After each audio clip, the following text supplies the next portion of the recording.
Bismillahirrahmanirrahim. Assalamualaikum warahmatullahi wabarakatuh. Selamat berjumpa semuanya.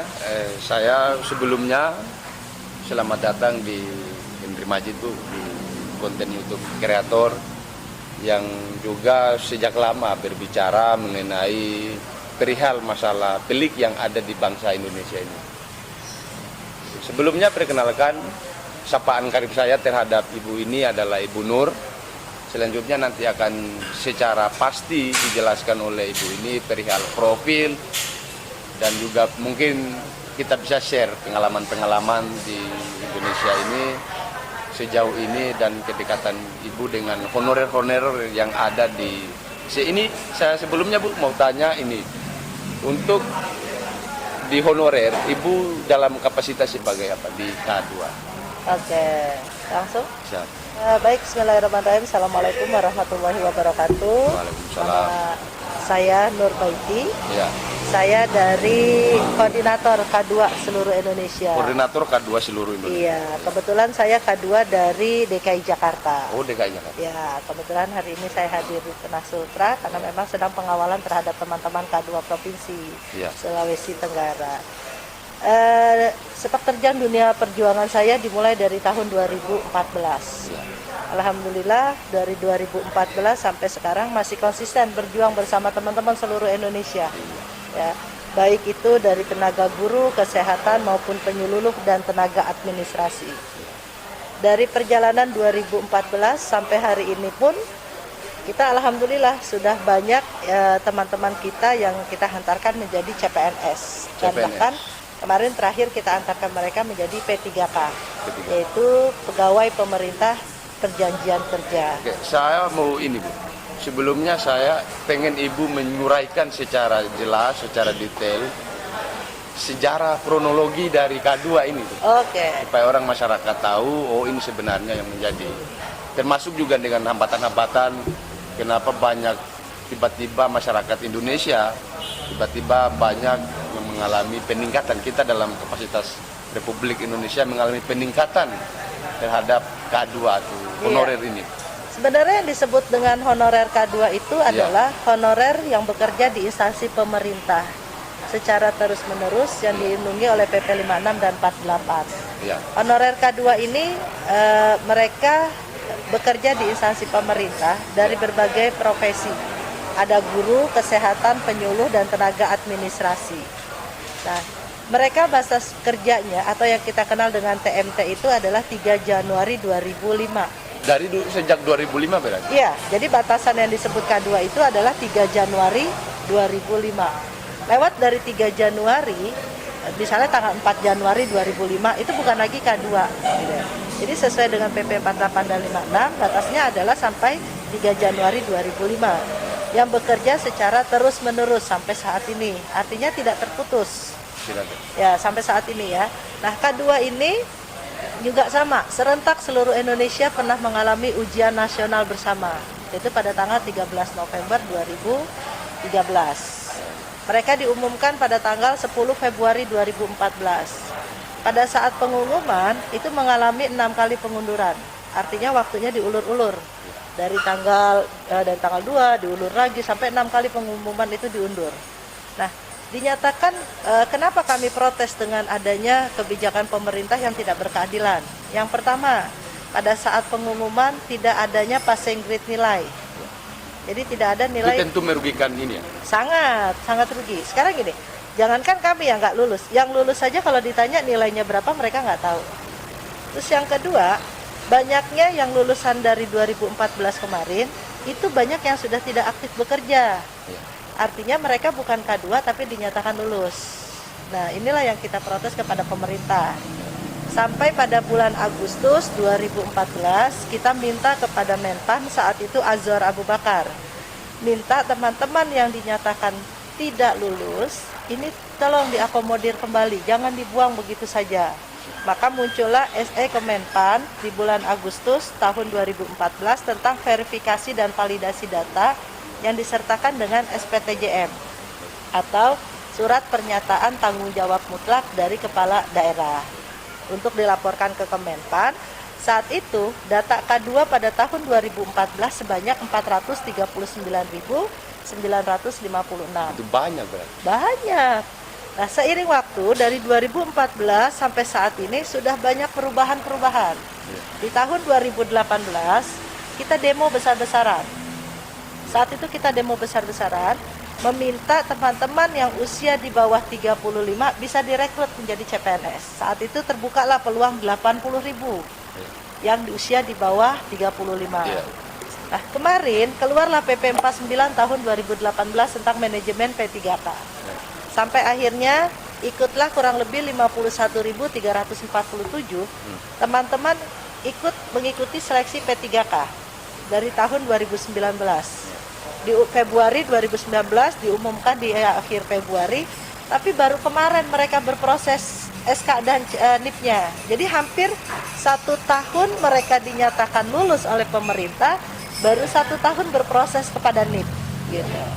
Ya, ada ini menurut apa yang Ibu lihat, apa yang Ibu amati, adakah ini adalah suatu usaha yang benar-benar dari pemerintah bahwa ini tidak serius diurus begitu? Betul, kalau memang pemerintah serius, tentunya dari tahun 2015 saat Menpannya Yudi Krisnandi hadir di Komisi 2 dengan para Kementerian Keuangan dan BKN, sudah janji, sudah bikin statement akan menyelesaikan tenaga honorer sebanyak 439.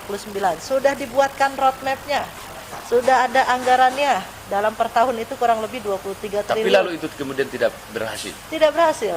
Artinya saya gini Bu, jangan sampai ada kendala teknis yang diperoleh oleh tidak. Karena gini, saat itu pada saat kita dinyatakan ingin diselesaikan semua, lahirlah yang namanya Undang-Undang ASN nomor 5 tahun 2014. Undang-Undang ASN nomor 5 tahun 2014 ini adalah undang-undang yang membatasi usia di atas 35 ini tidak bisa menjadi PNS. Ini kendalanya. Nah, kalau tadi ditanya sejauh mana pemerintah serius terhadap penyelesaian honorer, harusnya dari tahun 2018 sampai 2020 kemarin sudah beberapa hasil RDP antara Komisi 2 dengan Kemenpan RB ini yang menghasilkan kesepakatan harus selesai, tapi nyatanya kan tidak selesai. Tidak selesai juga. Nah, terakhir direkrutlah P3K. P3K di tahun 2019. Tetapi lagi-lagi yang diangkat itu hanya 3. Guru, kesehatan, dan penyuluh. Sementara kalau berbicara K2, itu berbicara semua profesi. Yang paling banyak adalah tenaga administrasi. Nah, ini administrasi yang kurang diperhatikan oleh pemerintah. Tetapi kemarin hasil RDP tanggal 19 November 2020 kita bersyukur. Apresiasinya luar biasa. Itu tanggal 19 November muncul 5 kesimpulan. Salah satunya di poin 3A bahwa pemerintah yaitu Kemenpan RB, BKN, dan KNASN serta Menteri Keuangan akan menyelesaikan tenaga honorer dari tenaga teknis administrasi. Dulu kesepakatan itu ada? Ada, baru kemarin tanggal 19. Dan ini nanti pada nomor 5 kesimpulannya adalah bahwa akan diadakannya rapat gabungan. Dengan Menteri Keuangan, Menteri Keuangan, BKN dan KNASN dan beberapa lintas komisi. Nah, ini yang harus kita kawal. Insya Allah kan pembicaraannya di Januari ini supaya kita bisa realisasinya terjalan, realisasinya bisa bagus. Jangan sampai ini timbul PHP lagi buat teman-teman honorer di bawah. Gitu. Ini hanya diberi janji, setelah itu tadi menarik sudah ada RDP. Dengar pendapat Ibu dengan pihak yang memang di sana adalah tupoksinya mereka. Pada saat itu, dari apa yang mereka jawab, dari apa yang mereka sampaikan ketika di RDP itu, komitmen yang bisa dipegang oleh teman-teman yang dibawa oleh Ibu gimana? Kalau kita mengawal gini Mas, komitmennya satu, kami percaya anggota Dewan ini mungkin tidak akan hanya setengah-setengah nolongin kita. Terlebih lagi kalau kita jalin komunikasi yang baik. Contohnya kan dari perwakilan dari Sultra sudah ada ya, misalnya Pak Hugwai yang mau dari Sultra, dari daerah-daerah lain ada. Nah, saya tetap sampai saat ini yakin bahwa komitmen ini akan terus dijalankan. Karena kenapa? Saya melihat di DPR RI setelah hasil rapat kemarin 19 November 2020 saya melihat bahwa progresnya untuk melanjut kepada tingkat pembahasan itu sudah ada gitu loh. Tinggal setelah masuk masa reses, barang ini mau dibicarakan, barang ini mau diselesaikan. Nah ini yang harus kita kawal. Tapi gini, kalau memang kita jadi honorernya nggak kawal, nggak peduli, ya nggak bakalan barang ini selesai gitu loh. Nah komitmennya, kendalanya gitu. Dari pemerintah pusat selalu oper bolanya ke daerah. Kabupaten-kabupaten. Ya, setiap provinsi, kabupaten dan kota itu selalu pemerintah pusat opernya ke daerah. Nah sekarang apa Itu alasan? maksudnya apa? Apakah mereka menganggap bahwa honorer K2 ini selesai melalui penganggaran di Bukan, APBD? Jadi pemerintah ini banyak lempar batu lagi kepada Pemda gitu kan.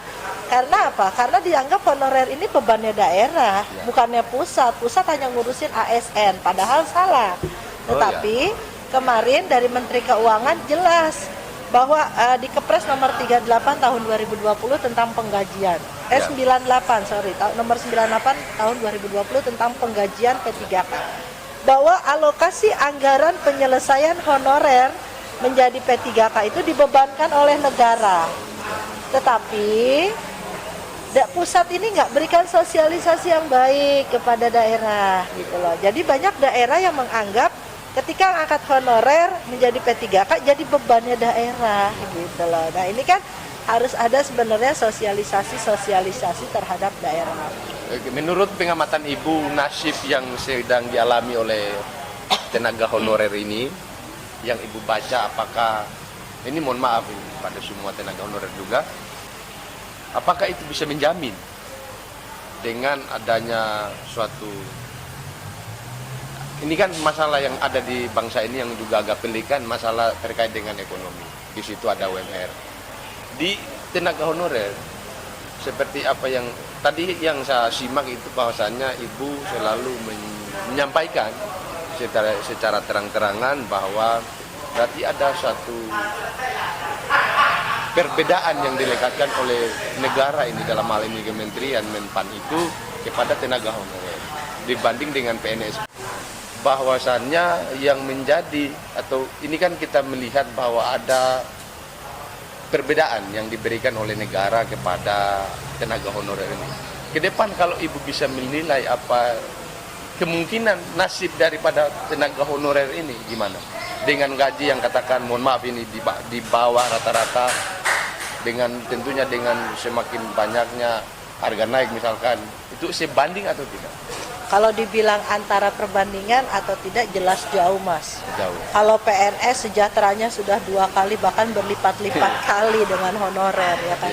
Tapi saya ke depannya gini, dengan adanya manajemen 49 tahun 2018 tentang P3K dan apabila ada dukungan dari daerah-daerah yang mau serius menangani penyelesaian honorer, saya rasa ini juga akan selesai gitu. Saya percaya ini akan selesai ke depannya, ya kan? Jadi tidak ada lagi permasalahan tenaga honorer.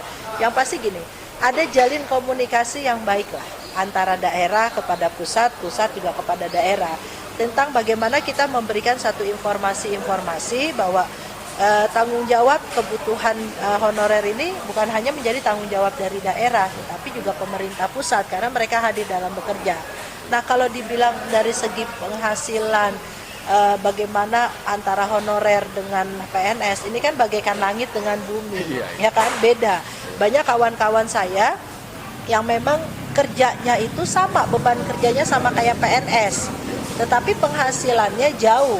Nah ini di daerah sendiri saya melihat sangat jauh dari kata layak, apalagi di bawah standarannya UMP gitu. Sementara saya melihat teman-teman PNS ini semakin makmur. Nah inilah yang harusnya pemerintah peka, pemerintah lihat beban kerja mereka sama, tugas mereka sama, dari kehadirannya pun sama. Kenapa bahkan mereka yang lebih ini ya? Iya, makanya saya sering berkali-kali bilang, walaupun di DPR atau di seminar-seminar saya bilang 75% pekerjaannya PNS ini yang memegang adalah honorer.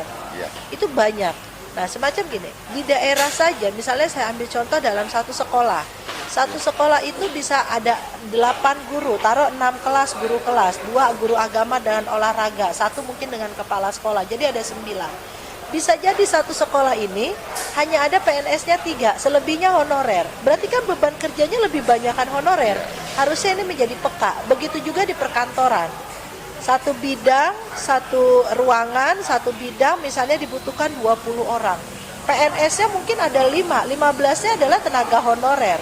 Baik itu yang honorer K2 maupun yang non kategori 2. Nah inilah yang harusnya pemerintah jeli, pemerintah peka, bahwa beban kerjanya honorer ini lebih berat benar dibandingkan dengan PNS gitu.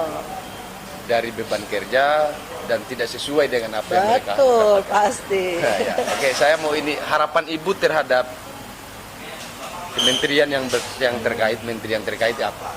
Kalau harapan saya sih nggak muluk-muluk. Dari setiap tahun ketika ada kebijakan, saya hanya minta pemerintah lebih peka lah terhadap honorer. Ya, karena memang honorer ini bukan barang mati, tapi honorer ini barang hidup yang setiap tahun mereka ada. Setiap harinya mereka hadir ke kantor, bekerja, jalanin tugas. Bahkan bekerjanya itu mungkin lebih dari pagi sampai malam, besoknya dia bekerja lagi, ada rutinitas yang dihadirkan. Nah, inilah saya minta kepada pemerintah, yuk kalau memang serius selesaikan gitu loh. Gimana pemerintah mau jadi selesainya bebannya honorer ini kalau pemerintahnya sendiri nggak mau serius? Ya, jadi kalau harapan saya, stop itu pembukaan CPNS dulu. Fokuskan anggarannya CPNS buat para menyelesaikan honorer gitu. Buat apa menggaji CPNS baru kalau ada honorer lama yang belum diselesaikan? Ya, saya hanya minta di kepemimpinannya Pak Jokowi saat ini, apalagi masa berakhirnya di tahun 2023, sebelum beliau selesai jabatannya, selesaikan dulu nih tenaga honorer. Gitu loh. Jangan sampai menyisakan cerita honorer seperti presiden-presiden yang sebelumnya gitu kan. Nah, ini saya pengen ini selesai dan harapan kami semuanya selesai gitu loh. Tentunya kami ini kan rakyat, Mas. Ya. Kami ini Saya hanya juga. kita ini warga bawahan lah, ya kan? Yang mungkin hanya kalau secara birokrasi kita hanya bisa mengadu kepada anggota DPR RI, gitu kan? Nah, tentang bagaimana anggota legislatif ini, DPR ini juga lebih serius gitu loh memperjuangkannya. Nah, harus ada gayung bersambut. DPRD-nya serius, pemerintahnya serius, saya yakin honorernya itu selesai sejahtera gitu loh. Ya, artinya tidak muluk-muluk. Nggak muluk-muluk, dan kami tuh tahu beban anggaran. Negara nggak punya duit gitu loh. Kalau langsung brek ngangkat seluruhnya, negara nggak punya duit. Tetapi secara tidak langsung bertahaplah selesainya gitu loh. Tadi saya bilang sampai masa jabatannya Pak Jokowi habis 2023 selesai kok 3 tahun. Tinggal 380.000. Kalau serius 100.000 tahun pertama, 100.000 tahun kedua, tahun ketiga 180.000 kan selesai. Nggak ada lagi kan? Iya. Jangan hanya honorer dibutuhkan pada saat mohon maaf pilkada, suara honorer dipakai. Tapi setelah itu wassalam. Nah ini yang kita anggap ayo harus serius gitu. Iya. Mungkin itu Bu yang bisa kita sampaikan pada konten kita kali ini. Atau mungkin ada closing statement Bu, yang lebih pedis, yang lebih menyentuh kepada mungkin lebih spesifik kepada tenaga honorer bahwa mereka sebenarnya harus bangkit. Ya, kalau saya closing statementnya gini, kita yang punya nasib, ya kan? Kita yang punya nasib, kita yang punya masa depan, kita yang punya harapan. Siapa lagi yang akan memperjuangkan kita kalau bukan kita sendiri? Ya pasti saya hanya pesan kepada teman-teman tenaga honorer, bekerjalah sesuai koridornya kalian masing-masing. Saatnya kita berjuang, ayo kita berjuang. Saatnya kita harus bekerja, ayo kita bekerja. Di mana pemerintah ketika kita melihat kita serius, dia akan lebih serius gitu. Dan yang pasti dalam perjuangan itu kan butuh kekompakan dan kesolidan. Ya ini saya harap jangan hanya satu daerah yang berjuang, yang lainnya tidur. Nah bebannya kan berat nih. Kalau semuanya dipikul bareng-bareng 33 provinsi, saya rasa perjuangan ini cepat selesai. Ya, yang dibutuhkan hanya satu, komitmen dan istiqomah dalam berjuang. Siap. Oke Bu, makasih atas kedatangannya di sini. Oke, demikian apa yang kita bisa sampaikan di konten ini. Assalamualaikum warahmatullahi wabarakatuh. Sekali lagi terima kasih. Sama-sama.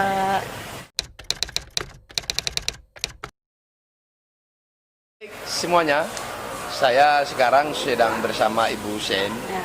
Beliau juga adalah sebagai penggerak dari honorer yang ada di provinsi ya? Provinsi. Nah, Kebetulan provinsi. kebetulan ketua. Ya. Nah, hari ini kita mau berbincang mengenai nasib ke depan honorer yang ada di Provinsi Sulawesi Tenggara ini. Gimana Bu? Kira-kira Ya. menurut apa yang Ibu lihat di khusus di provinsi ini gimana? Kalau saya melihat dampak ke depannya ini mudah-mudahan lebih bagus lagi ke depannya karena sudah ada dukungan dari Pak Gubernur sendiri. Terus selain Pak Gubernur kita juga mempunyai dapil RI yaitu Pak Hugua. Pak Hugua ya. Insinyur Hugua gitu. Terus saya lihat OPD lain juga sudah pada merespon, Kepala BKD juga merespon, Sekda juga merespon, dan itu yang membuat kami semakin percaya diri kalau K2 provinsi itu bakalan terselesaikan. Iya. Kan ini Bu, apa yang menjadi persoalan di 2015 kemarin sampai dengan hari ini memang sudah banyak OPD yang ada di provinsi ini yang juga turut bersepakat bahwa kita selesaikan masalah mengenai K2 ini. Tapi rupanya terakhir Iya. kita juga tidak menemukan jawaban terkait misalnya mereka sudah berkomitmen kemarin. Iya. Tapi pada hari untuk mengeksekusi program terkait K2 itu juga tidak lalu berhasil. Iya. Ibu kira-kira dari komitmen apa Ibu yakin? Jangan sampai kita hanya diberi ini itu dan sebagainya. Di PHP. PHP dan Iya. istilahnya. Kalau saya pribadi, Bapak, saya berharap semoga dengan adanya dukungan dari Pak Gubernur sendiri, terus dukungan dari Ketua DPRD kami juga setempat, ya Iya. kami berharap nasib kami itu kedepannya lebih jelas lagi Iya. dan tidak terjadi lagi yang namanya PHP di PHP. belakang lagi. Sampai juga terjadi kayak kemarin-kemarin kan itu. Betul sekali. Dari apa yang Ibu apa yang Ibu alami sebagai K2, Iya. yang paling sulit di Provinsi Sulawesi Tenggara ini apa? Menyatukan statement teman-teman kalau K2 itu bisa diselesaikan karena sebagian teman-teman jujur semuanya sudah down kalau K2 itu tidak bakalan diselesaikan karena setiap mau jadi pegawai pasti adalah kayak kata-kata iming-iming harus punya uang kayak gitu. Padahal dengan cara kita berjuang kayak begini, pemerintah juga pasti akan lihat keseriusannya honorer K2 untuk menyelesaikannya. Atau memang jangan-jangan Bu, memang dari internal K2 ini mereka yang K2 itu Ya. yang memang tidak mau berjuang. Ada sebagian yang sudah pasrah sama dia punya keadaan sebenarnya. Tapi kalau mau dipikir-pikir, Iya, iya. sebelum kita berjuang, kalau kita mau pasrah-pasrah tadi, aduh, Iya. kapan selesaikannya? Kalau kita berjuang sama-sama, pasti ada jalan keluar. Oke, mungkin harapan Ibu terkait dengan K2 yang ada di Indonesia ini gimana? Harapan saya semoga di tahun ini bisa semuanya sisa K2 itu bisa diangkat menjadi ASN Ya. ataupun P3K kayak gitu. Karena harapan kami di sini nasibnya kami lebih jelas karena kenapa sudah lama kami mengabdi sudah bertahun-tahun, ada yang 17 tahun sampai 20 tahun. Dan Gitu. tidak dihargai. Dan tidak dihargai kayak gitu. Waduh, repot. Oke Bu, makasih Oke, atas kehadirannya oke, di terima konten kasih. saya. Oke. Ya.